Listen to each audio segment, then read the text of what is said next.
자, 우리 옆에 분들과 다시 한번 인사하겠습니다. 오늘 정말 잘 오셨습니다. 은혜 받기 원합니다. 예, 감사합니다. 여러분 이제 드디어 이제 설 명절이 시작되었습니다. 그 직장 다니시는 분들 같은 경우는 너무 좋죠. 이제 목요일까지 이제 휴일이 이렇게 펼쳐지는데요. 아무래도 이 기간 동안 이제 여러 사람을 만나고 교제하게 될 텐데 가는 곳곳마다 평안과 기쁨이 함께 하시게 되시기를 주님의 이름으로 축복합니다.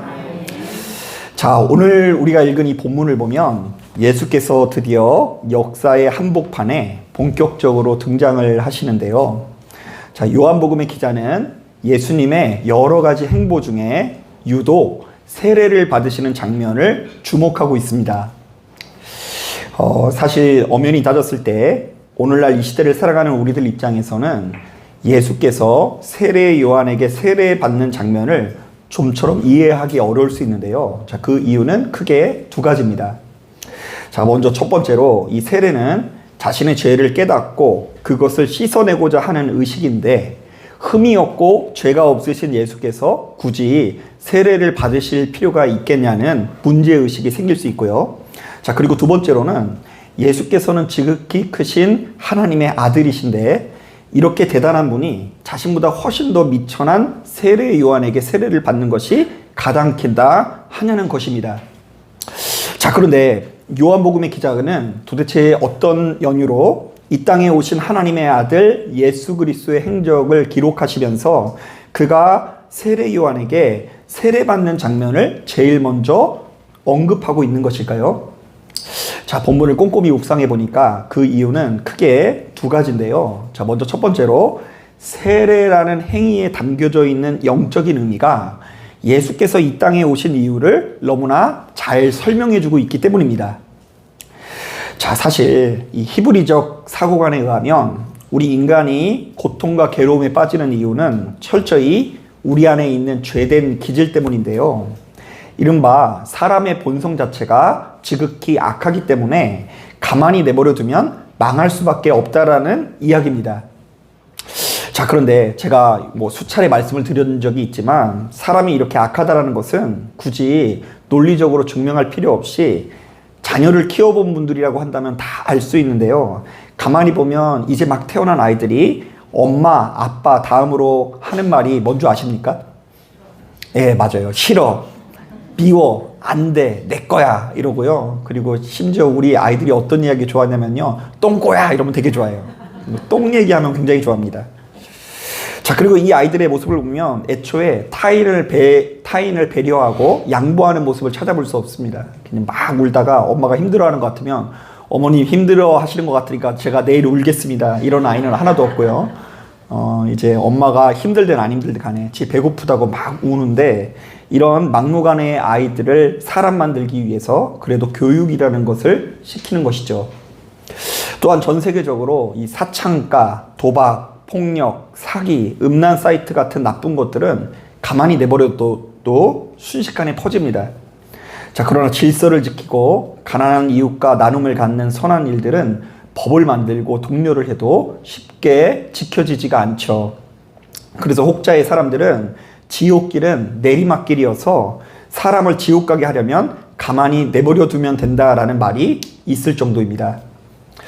자, 그러니까 우리가 교회를 다니면서 원죄라는 말 참 많이 듣는데요. 이 원죄라는 말은요, 우리가 저지른 이 잘못된 행동이나 어떤 특정한 범죄들을 일컫지 않습니다. 자, 이 원죄라는 말은 더 깊이 들어가면 인간론에 관한 이야기를 담고 있는데요. 자, 그러니까 인간의 본성에 관한 표현으로서 우리가 지극히 악한 존재이기 때문에 우리의 힘만으로는 생명을 누릴 수 없고 하나님의 간섭하심과 개입이 필요하다라는 의미가 담겨져 있는 것이죠. 자, 바로 이런 차원에서 세례 요한은 자신을 찾아온 백성들에게 무엇을 주었습니까?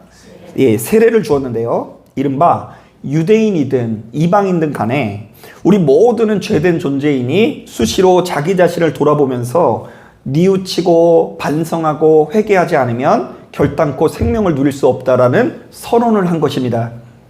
자, 그렇기 때문에 세례는 그 자체로 죄로부터 해방됨, 죄로부터 깨끗해짐, 자유해짐이라는 의미가 있는데요.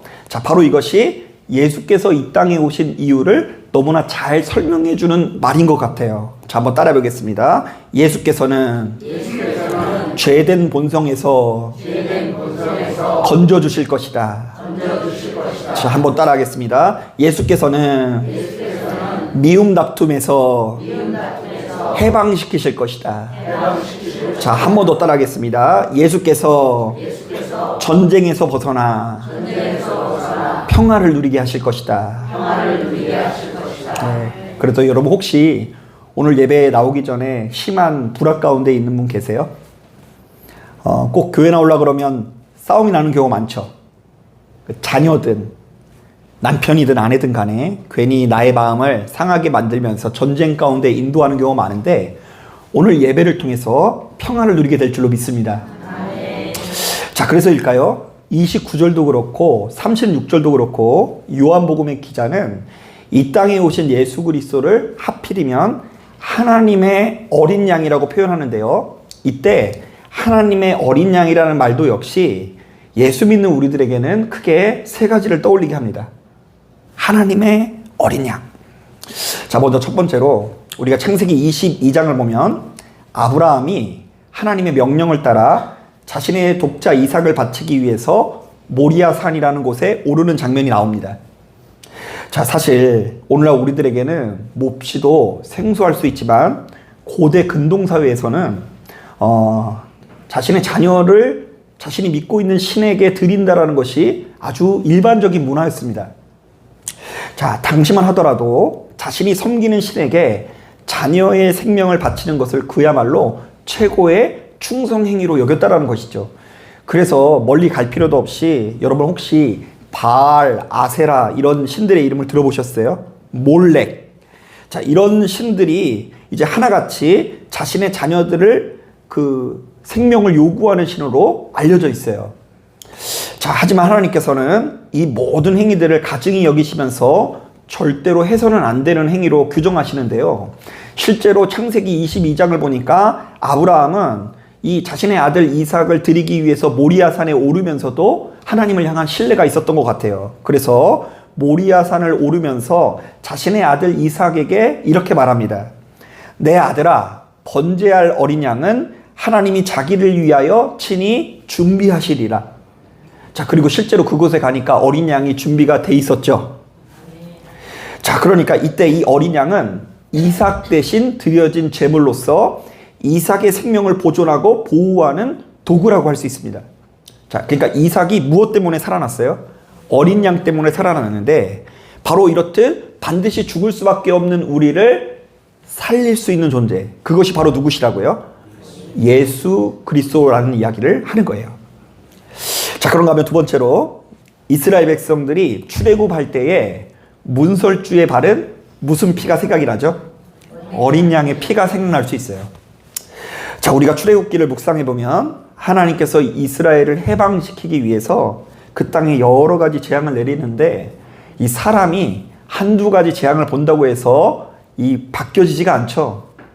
심지어 이 바로왕 같은 경우에는 10가지 재앙을 다 보고 나서도 나중에 완전히 뜻을 돌이키잖아요. 사람이 굉장히 약해요. 자, 어쨌든 그들이 말을 하도 안 들으니까 이 마지막에는 하나님께서 엄청난 재앙을 내리시는데요. 이른바 모든 초태생의 죽음, 장자가 죽음을 맞이하게 하신 것입니다.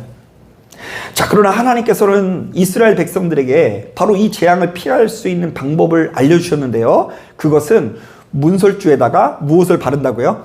어린 양의 피를 바르는 일이었습니다. 그래서 이때부터 어린 양의 피는 이스라엘을 사망 권세에서 건지는 가장 중요한 상징이 되었는데요. 자, 오늘 우리가 읽은 이 본문은 이 땅에 오신 하나님의 아들 예수 그리스도께서 흘린 피가 우리를 사망 권세에서 해방시켜줄 새로운 차원의 어린 양의 피가 된다라고 우리에게 제시하고 있습니다. 자, 이 이야기 나온 김에 하나만 더 해볼까요? 자, 율법의 시대에는요, 이 어린 양이 하나님께 수시로 드려지던 화목제물이었는데요. 자, 그러니까 그들은 제사를 드릴 때마다 자신의 죄를 누구에게 전가시켜서요? 어린 양에게 전가시켜 자유함을 누렸다라는 것입니다. 자, 조금 더 구체적으로 이야기하면, 자, 그들이 생명처럼 지키는 이 율법에는 한 가지 법칙이 있는데, 죄를 지은 사람은 어떻게 된다고요? 죽는다. 죄의 삭은 뭐라고요? 사망이다. 죄를 지었으면 죽는 게 인지상정이에요. 자, 하나님은 우리를 다스리는 왕이시고 통치자이기 때문에 그분의 말을 안 듣는 것은 사망인 거예요. 당시 왕에게도 이 충성을 하지 않으면 신하가 누가 됐던 간에 죽지 않습니까? 자, 그런 것처럼 하나님의 뜻을 따르지 않으면 죽어야 돼요. 자, 그런데 내가 죽을 수 없으니 나 대신 내가 기르던 바둑이나 뽀삐에게 나의 죄를 대신 전가시켜서 걔를 희생시키는 거죠. 자, 그러면 여러분, 나 대신 내가 그동안 키워오던 바둑이나 뽀삐를 죽는 장면을 보면서 우리가 눈물이 날까요, 안 날까요? 안 키워와서 모르겠죠. 저도 이제 개를 안 키워와서 잘 모르는데, 이 요즘 강아지 키우시는 분들 보면 거의 뭐 그 자녀보다 더 큰 정성을 쏟기도 합니다. 그래서 여러분, 지나다니는 유모차 보면 거기에 어린아이가 타고 있을 거라고 생각하시면 안 됩니다. 거기에 이제 강아지 분들이 이렇게 앉아 계셔가지고 그 주인님을 통치하시는데, 이제 그런 시대다 보니까 나 대신 바둑이가 죽는다고 한다면 참 슬프지 않습니까? 그래서 이제 이 제사의 본질은 나 대신 내가 그동안 키웠던 그 큰 양이면 좀 상관이 없는데, 어린 양이 눈만 꼼뻑꼼뻑 뜨면서 하고 있는데 그 아이에게 이 칼을 댈 때에 주어지는 이 양심의 가책이 당시 제사의 핵심이었어요. 자, 그런데 오늘 우리가 읽은 본문을 보니까 이제는 우리가 나 대신 돌아가신 하나님의 아들, 곧 예수 그리스도의 죽음을 떠올리면서 뉘우치고 반성하고 회개할 때에 비로소 생명을 누리게 될 것을 선언하는 것입니다. 자, 그러니까 여러분, 여기까지의 내용을 종합해보면 요한복음은 철저히 다른 복음서에 비해 성도의 구원에 초점을 두고 있는데요. 자, 여러분 기억날지 모르겠지만 한번 잘 들어보세요. 인간의 고통이 무지에서부터 비롯된다고 주장하는 헬라인들에게는 바로 그 무지를 깨우는 절대 진리, 로고스가 하나님의 뭐라고 했죠? 말씀이라고 제시하고요. 그리고 그 말씀이 이 땅에 육신이 되어서 오신 분이 누구시라고요? 예수. 그러니까 인간의 고통이 무지에서 비롯된다라고 주장하는 헬라인들에게는 하나님의 말씀 되시는 분이 예수라고 제시하고요. 자, 또한 그와 동시에 인간의 고통이 죄된 기질로부터 비롯된다고 주장하는 유대인들에게는 하나님께서 우리를 죄에서 해방시키기 위해서 이 땅에 하나님의 어린 양을 보내셨는데, 마치 아브라함이 이삭을 살리기 위해서 하나님께서 어린 양을 준비하셨듯이 우리를 살리기 위해서 하나님께서 친히 어린 양을 준비하셨는데, 바로 그 어린 양이 누구시라고요? 예수 그리스도 되신다라고 선언하는 것입니다. 자, 한 번 더 따라하겠습니다. 예수께서는 우리의 무지를 깨워 구원으로 인도하실 것이다. 예, 몰라서 죄 짓는 사람들에게 우리를 죄가 무엇인지를 알게 하시고 우리를 정말로 구원으로 인도하실 것이다. 자, 한 번 더 따라하겠습니다. 예수께서는 우리의 죄된 기질을 꺾고 구원으로 인도하실 것이다. 예, 이것이 오늘 본문에 담겨져 있는 첫 번째 메시지예요. 하필이면 이 요한복음의 기자가 예수께서 세례 받으시는 장면을 주목하고 바로 그 장면을 보면서 보라, 하나님의 어린 양이다라고 이렇게 이야기하는 이 장면을 클로즈업하는 이유가 이 땅에 오신 예수께서 우리의 죄된 기질을 꺾고 우리를 정결케 만들 이 구원으로 인도하시는 분이라는 표현이 담겨 있는 거예요. 자, 그런가 하면 두 번째로 이 요한복음의 기자는 예수께서 세례를 받으시는 장면을 통해 세례 요한과 예수님 사이에 일어난 세대 교체를 증언하고 있고요. 또한 전혀 다른 새로운 시대의 출현을 우리에게 예고하고 있습니다. 자, 이게 도대체 무슨 말일까? 자, 이것에는 약간의 설명이 필요한데요. 자, 우리가 26절을 보면 이 세례 요한이 자기 자신을 가리켜 무엇으로 세례를 주는 자라고 소개하고 있죠? 물로 세례를 주는 자라고 소개하고 있습니다. 자, 그런데 이렇게 물로 세례를 주는 세례 요한이 이 그동안에는 물로 세례를 주면서 많은 사람들에게 너는 죄된 기질이 있으니 그걸 물리쳐야 된다 이렇게 설교하고 선언했었는데 갑자기 32절부터 33절을 보니까 예수께 세례를 줄 때는 전혀 다른 현상이 일어나요. 자, 성령이 이 예수께 세례를 주는 동시에 성령이 무엇처럼 내렸다고 하죠? 하늘로부터 비둘기처럼 내려왔다고 해요. 이게 도대체 무엇을 의미하는지 정확하게 몰라요. 진짜 그런 모습으로 내린 건지 아니면 비둘기가 가지고 있는 상징적인 의미인지 정확히는 몰라요. 그러나 지금까지 세례 요한은 물로 세례를 베풀었지만 예수를 통해 성령의 세례가 나타났다는 것은 분명합니다. 자, 그런데 이것의 의미를 찾는 게 중요한데요. 전통적으로 본문에 나와 있는 이 물 세례는 율법을 통한 세례 혹은 행위를 통한 세례를 의미합니다. 자, 그러니까 여러분 오늘 이 예배 잘 나왔죠? 왜요? 안 나왔으면 지금 뭐 하고 있을 것 같으세요? 자고 있으세요? 자고 있는 분도 있고 뭐 TV 보시는 분도 있고. 그런데 오늘 그래도 이 예배에 나왔으니까 우리가 깨끗해지는 것 아닙니까? 이게 물의 세례적인 관점이에요.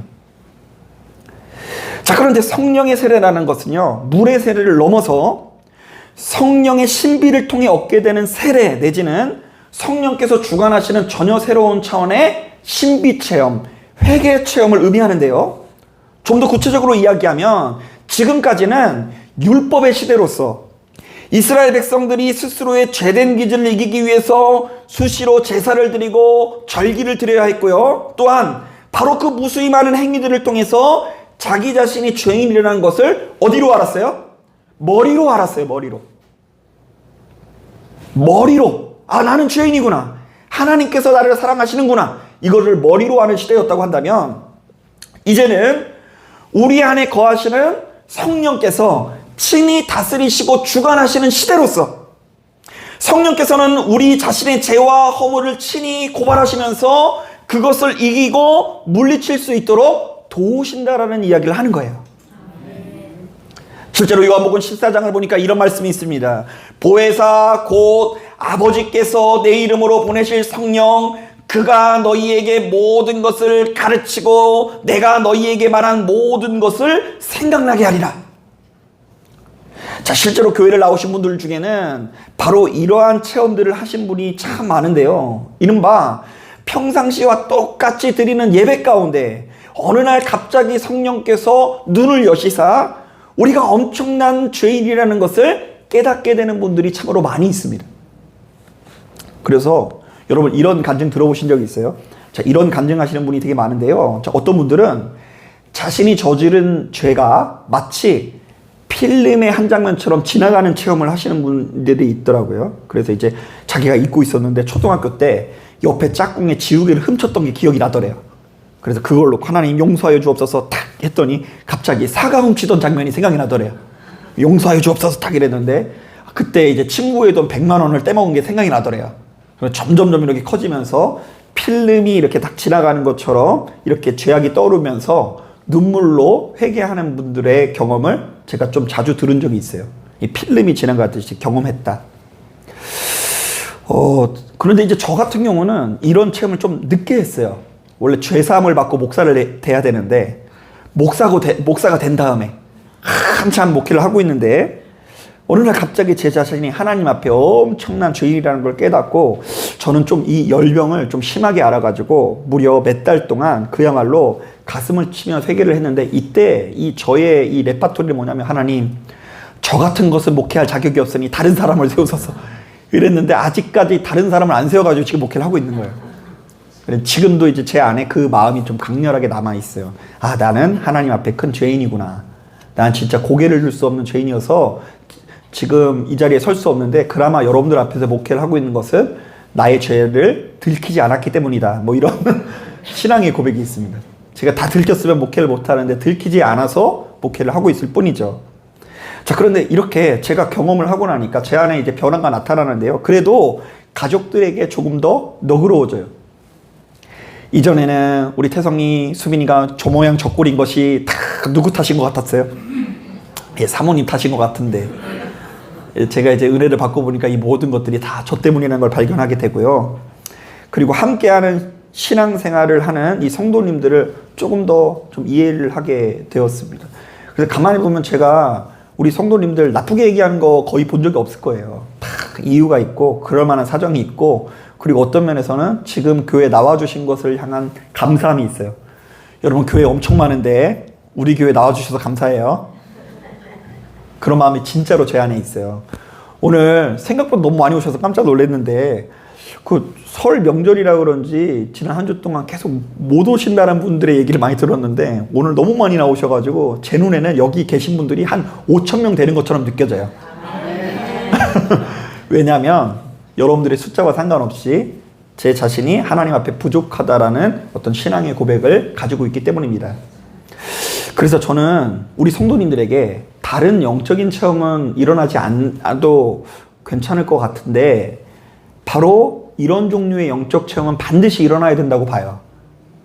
이른바 성령께서 여러분들의 눈을 여시사 여러분 자신이 엄청난 죄인이라는 것을 머리로만 아는 것이 아니라 가슴속 깊이에서부터 깨닫고 고백하는 역사가 나타나야 한다라는 이야기예요. 자, 이 자리에 참석한 여러분들이 바로 그러한 체험을 하길 바랍니다. 그래야 예수 믿는 것이 얼마나 중요한지를 가슴 깊이 깨달을 수 있고요, 그야말로 신이 나서 교회에 나올 수 있는 거예요. 여러분, 교회 나오는 거 재밌으세요? 그럼 다행이에요. 그런데 대다수의 사람들이 교회를 나오는 것이 재미없게 느껴질 수 있어요. 교회를 나오는 우리들은 재밌을지 모르겠지만, 지금 밖에서 신나게 놀고 재미를 즐기시는 분들은 재미가 없다니까요, 여기 나오는 게. 그런데 궁극적으로 들어가 보면 아직 성령을 만나지 못했기 때문이고요. 더 구체적으로 이야기하면 성령께서 내 자신이 얼마나 초라한 존재인지, 이런 나를 하나님께서 얼마나 많이 사랑하시는지를 깨닫게 해주는 역사가 나타나야 되는데, 그 역사를 누리지 못하니까 교회에 나온 것이 재미없게 느껴지는 경우가 태반이더라고요. 자, 그런데 오늘 우리가 읽은 본문은 예수께서 세례를 받으시는 장면을 통해서 바로 이러한 시대의 변화가 우리에게 나타났다라고 증언하는데요. 이른바 물세례의 시대에서 성령 세례의 시대로 변화되었다라고 선언합니다. 자, 실제로 37절을 보면 세례 요한을 따르던 두 제자가 이제는 누구를 따르는 제자가 되었대요? 아, 얘네들도 좀 너무했죠.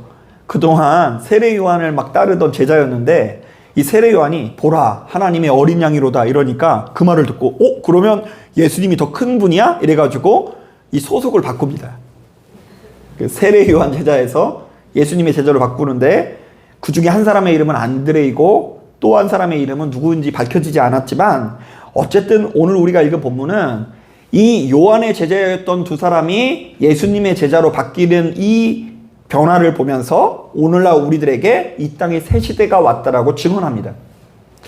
자, 그렇다면 바로 이 말씀을 묵상하는 우리들은 수시로 기도하면서 요단강에 들어가서 세례 받으려고 하는 것도 중요하지만, 지금 우리가 앉아있는 자리에서 뭐 받기 위해서 노력해야 돼요?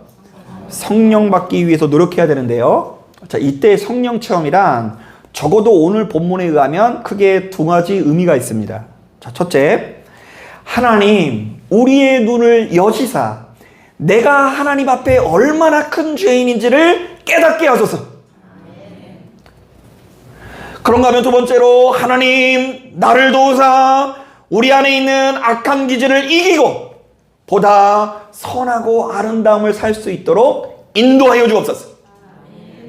하나님, 내가 목사라는 이름으로, 하나님 내가 장로라는 이름으로, 권사라는 이름으로, 집사라는 이름으로 신앙생활을 하고 있지만 나 스스로를 더 이상 의인으로 여기지 않도록 인도하여 주시고 나의 눈을 여시사 내가 하나님 앞에 얼마나 큰 죄인인지를 깨닫게 하소서. 그리고 그것을 이길 수 있는 능력이 나에게 없으니 하나님께서 나를 도우사 나로 하여금 이길 수 있는 능력을 주옵소서. 이게 성령께서 우리에게 주셔야 되는 은혜고, 성령께서 우리에게 주셔야 되는 가장 놀라운 신비입니다. 자, 그런데 참 안타깝게도 예수 믿는 우리들의 성령 체험이 참 이상한 방향으로 흐르고 있을 때가 많은 것 같아요. 이 성령을 제대로 받아야 되는데 잘못된 성령 체험으로 인생을 낭비하는 분들이 많이 있어요. 자, 그래서 제가 잘못된 성령 체험의 예를 크게 세 가지로 제시해 보려고 하는데요. 첫 번째, 우리를 구원하신 예수를 높이기보다 자기 자신을 높이는 성령 체험은 옳지 못한 거예요. 성령 체험을 받았는데 누가 높아져요? 내가 대단해진 거, 내가 능력이 많다라는 이야기가 나오는 순간 그건 잘못된 거예요. 자, 그것은 세례의 정신과 다른 거예요. 우리가 성령을 받으면 안 되고 성령의 세례를 받아야 될 줄로 믿습니다. 근데 이 세례가 죄인임을 고백하는 성령인 거예요. 자, 두 번째, 지나치게 기복과 연결된 성령 체험은 옳지 못해요. 여러분, 목사님 말 잘 들었더니 복 받는 거 믿으십니까? 요즘에 아멘들이 막 인색해지셔가지고 너무 구별들을 잘 하시는데 잘하셨어요. 아멘 하면 안 돼요. 목사님한테 잘해서, 목사님한테 좋은 선물을 줘서 대접을 잘해서 복을 받는 게 아니라 목사님이 예수님의 뜻을 전했는데 그 예수님의 뜻에 순종하니까 복을 받게 되는 줄로 믿습니다. 자, 그러니까 어디다 누가 투자하라고 해서 투자했더니 큰 부자가 되었다? 어디 가지 말라고 했더니 실제로 안 갔더니 화를 피했다? 여러분, 이런 것들은요, 무속에서 말하는 신비예요. 무당 찾아가시는 분들이 이런 종류의 신비를 참 많이 갈구해요. 그런데 무당 쫓아다니면서 그런 거 궁금해 하시는 분이 예수 믿고 교회 오더니 어느 날 불 받고 갑자기 또 바뀌어가지고 이제는 이사 가기 전에 누구한테 물어봐요? 날짜를? 어떤 날에 가야 된다고요? 손 있는 날이 아니라 손 없는 날, 뭐 이런 게 아니라 목사님께서 허락하신 날, 지정해 주신 날 가야 된다는 이야기예요. 그것은 잘못된 신앙생활이에요. 기복과 연결하면 안 돼요. 부자 되는 거, 세상에서 잘 나가는 거, 좋은 대학 가는 거, 그거 우리가 생각하는, 우리가 추구해야 되는 복과 좀 다른 영역인 것입니다. 자, 그런데 그리고 세 번째로 이런 분들도 있어요. 이 성령 체험은 본디 구원의 길로 인도하는 점에서 놀라운 거예요. 성령 체험을 받으니까 이제 뭐가 된다고요? 구원으로 이르게 되니까 놀라운 것인데 성령 체험 그 자체에만 의미 부여하시는 분들이 많이 있어요. 조금 더 구체적으로 말하면 성령을 체험한 우리들에게 실제로 우리의 삶이 개선되는 역사가 나타나야 생명을 누리는데, 그렇지 않고 신비를 경험하는 것 그 자체를 즐기며 중독된 분들이 많이 있을 수 있다는 이야기예요. 여러분, 오늘 찬양하다가 눈물 나셨어요? 오늘 너무 안 흘리셨는데, 원래 한두 번씩 흘리시는데. 자, 그런데 이제 오늘 눈물 흘렸는데 그냥 너무 좋고 다음 주에는 눈물 안 흘렸으니까 은혜가 안 되는 거예요. 뭘 깨달았는지 뭘 들었는지 이런 거는 생각 안 하고 눈물 흘렸는지 안 흘렸는지. 그리고 어떤 분은 막 기도할 때마다 막 손을 막 하나님께 떨리게 하신대요. 막 이렇게. 그래서 예배 때 막 그냥 목사님 말씀 아무도 안 듣고 사람들이 그 손 떠는 것만 보고 있어요. 오늘 떨리는지 안 떨리는지. 뭐 방울뱀도 아니고 그 떨리는 거 막 계속 쳐다보고 있어야 돼요. 그래서 생각보다 많은 사람들이 잘못된 성령 체험, 잘못된 신비 체험에 가로막혀 자신의 구원의 길을 가로막고 있는 경우가 많이 있습니다. 성령 체험이 하나님께 인도하는 도구가 돼야 되는데, 변화시키는 도구가 돼야 되는데, 성령 체험에만 우리의 시선이 머물러서 우리를 구원으로 인도하는 하나님께 우리의 시선이 이르지 못할 때가 많다는 이야기예요. 그러므로 오늘 말씀에 귀를 기울이시고 우리가 분명히 해야 되는 것이 있는데요. 성령의 세례는 궁극적으로 성령님의 인도하에 자기 자신의 죄를 알게 하는 역사를 말합니다. 또한 성령님의 인도하에 나의 죄된 기질을 이기고 전혀 새로운 삶으로 거듭나게 되는 역사를 말하는 것입니다. 성령 체험은 삶의 개선을 동반해야 돼요. 게으른 거, 하나님 앞에 게으르고 탐심이 많은 것 벗어버려야 돼요. 걸핏하면 분노하는 거 벗어버려야 돼요. 나의 마음에 고통과 괴로움이 다가왔을 때 돈으로 푸는 거, 세상 즐거움으로 푸는 거 개선돼야 될 줄로 믿습니다. 실제로 갈라디아서 5장을 보면 예수 믿는 우리들이 성령 받기 전과 성령 받은 이후에 어떻게 달라지는지가 아주 자세히 소개되고 있는데요. 갈라디아서 5장을 보면 성령 받기 전의 모습은 이렇다고 합니다. 한번 들어보세요. 육체의 일은 분명하니 곧 음행과 더러운 것과 호색과 우상숭배와 주술과 원수 맺는 것과 분쟁과 시기와 분냉과 당짓는 것과 분열함과 이단과 투기와 술취함과 방탕함과 또 그와 같은 것들이라. 뭐 하나하나 다 의미를 부여할 필요는 없고요. 성령 받기 전에는 좌우지간 우리가 별로 좋지 못한 습성과 태도를 가지고 우리의 인생을 망치고 있다라고 규정하고 있어요. 성령 받기 전에는 무엇인가로 인해서 인생을 낭비한다. 그가 가지고 있는 회피의 본능 때문에 책임지지 않고 대면하지 않고 결정적인 순간마다 회피하는 본능 때문에 그의 인생을 망친다. 결정적인 순간마다 그가 가지고 있는 탐심 때문에 한 방을 노리고 있는 그 본성 때문에 그의 인생을 망치고 있다. 걸핏하면 아무리 좋은 사람을 만나도 밥상을 뒤엎어버리는 그 혈기로 인해서 그 사람의 인생을 망치고 있다. 자, 그런데 이런 사람들이 성령의 세례를 받고 나니까 어떻게 변화된다고 하죠? 들어보세요. 오직 성령의 열매는 사랑과 희락과 화평과 오래 참음과 자비와 양성과 충성과 온유와 절제니 이 같은 것을 금지할 법이 없느니라. 그리스도 예수의 사람들은 육체와 함께 그 정욕과 탐심을 십자가에 못 박았느니라. 자, 그리고 그 뒤에 보면 이런 말씀도 있어요. 만일 우리가 성령으로 살면 성령으로 행할지니 헛된 영광을 구하여 서로 노엽게 하거나 서로 투기하지 말지니라. 자, 물론 이것도 이제 하나하나 성령의 9가지 열매라고 해서 의미를 부여하시는 분이 있는데, 이것은 이제 뭐 그렇게 문자 하나하나 뭐 집중하기보다 어떤 의미로 받아들이면 되냐면, 성령을 받기 전에 우리를 지배하고 있었던 못된 기질과 태도와 습성들이 성령을 받은 이후에 완전히 변하여 새로워지는 역사가 나타나야 한다는 것인데요. 이른바 우리의 속사람부터 시작해서 우리의 겉사람에 이르기까지 내 안에 거하시는 성령 때문에 전혀 다른 모습으로 거듭나야 한다는 이야기를 하는 거예요. 여러분, 사람은 지독히 안 변해요. 초등학교 때의 모습이 중학교 때의 모습이고 중학교 때의 모습이 지금의 모습이에요. 그래서 3살 버릇이 어디까지 간다고요? 100살까지 간다고 하잖아요. 사람이 지독히 안 변해요.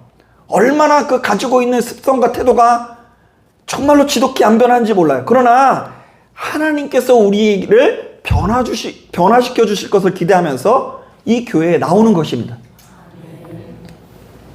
이 교회에 나와서 우리 주님의 은혜를 날마다 구하고 예배드리는 것이 기쁨인 이유는 예배 안 드리는 나의 삶이 불만족스럽기 때문이에요. 예배 안 드리고 신앙생활 제대로 안 하고 기도 안 할 때의 내가 너무 지독히 악하고 수준이 떨어지는 걸 느끼고, 그래도 이 자리에 나와서 기도하고 예배 드리고 하나님의 이름을 붙들 때에 나의 삶이 그래도 개선된다라는 것을 느끼기 때문에 이 예배를 안 드리면 안 되겠다라는 그런 어떤 이 확고한 신념이 우리에게 자리 잡게 되는 것입니다. 저는 이 자리에 참석한 저와 여러분들이 바로 그러한 체험들을 하길 바랍니다. 1차적으로는 우리의 무지를 깨우는 절대 진리를 마주해야 되겠죠. 아, 내 뜻대로 살면 안 되겠구나. 하나님의 말씀대로 살아야 되겠다. 그렇다고 하나님의 말씀을 점괘로 여기라는 건 아니에요. 꼭 의사 어떻게 하나님 그걸 해야 됩니까 말아야 됩니까 해놓고 막 성경 가지고 이렇게 해서 나오는 말씀 딱 펴가지고 이게 나를 향한 점괘구나, 동쪽을 가지 말라고 하는구나, 뭐 자꾸 이런 식으로 받아들이면 안 되고요. 이 성경이 본래 우리에게 요구하는 이 본래 가르침의 핵심이 무엇인지를 좀 알고 그것에 이르고자 하는 마음이 우리에게 생겨야 되고요. 그리고 머리로 그렇게 아는 것만으로는 안 되고요. 우리의 죄된 기질을 이기게 하는 인격적인 성령의 역사를 경험하여 버릴 것은 버리고 고칠 것은 완전히 고치고 개선할 것은 완전히 개선함으로써 이전 것은 지나고 새 것이 되는 역사를 누려야 될 줄로 믿습니다. 이것이 오늘 본문에 담겨져 있는 이 땅에 오신 예수 그리스도의 속성이자 예수 그리스도께서 우리에게 약속하신 구원의 열매예요. 그래서 이제 1장의 이 흐름을 우리가 잘 알고 있어야 돼요. 하나님께서는 말씀이시고 말씀이 육신되어 이 땅에 오셔서 그분께서 우리의 무지를 깨워요. 이 말은 예수 믿기 전에는 우리가 지독히 무지했다라는 거예요. 무지해서 망했다. 몰라도 너무 몰랐다.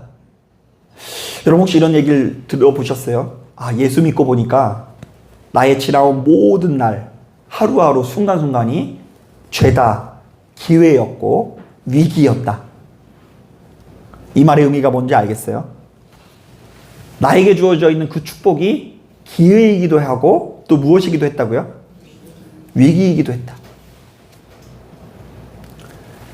그런데 그게 위기인지도 모르고 기회인지도 몰랐던 거예요. 무지했어요. 그래서 우리는 망한 거예요. 그러나 이제 예수 믿고 그 무지를 깨우는 절대 진리를 마주하고 영접하여 그것에 이르기 위해서 힘써야 되는 어떤 우리에게 그런 의무가 생긴 것입니다. 그리고 또한 예수 믿기 이전에는 내가 살고 싶은 대로 사는 게 아니라 우리의 심령에 있는 죄된 기질, 우리의 심령에 있는 거짓 우상의 명령에 순종해서 살아가는 인생이었거든요. 내가 내 인생을 지배하는 게 아니라 내 안에 있는 죄가 나를 지배했다고요. 그냥 일어나니까 사는 거고 살다 보니까 밥을 먹는 거고 밥을 먹다 보니까 죽지 않는 거고 이것이 우리들의 인생이다 보니까 그냥 나도 모르는 사이에 이것저것을 다 아프게 하고 힘들게 하고 괴롭게 하는 아주 어리석은 실수들을 반복했지만 내 안에 거하시는 성령께서 역사하셔서 수시로 우리를 좋은 자리로 인도하시는 것을 경험하게 되는 거예요. 아멘. 아들아, 참고 인내하라. 그렇게 살아서는 안 된다.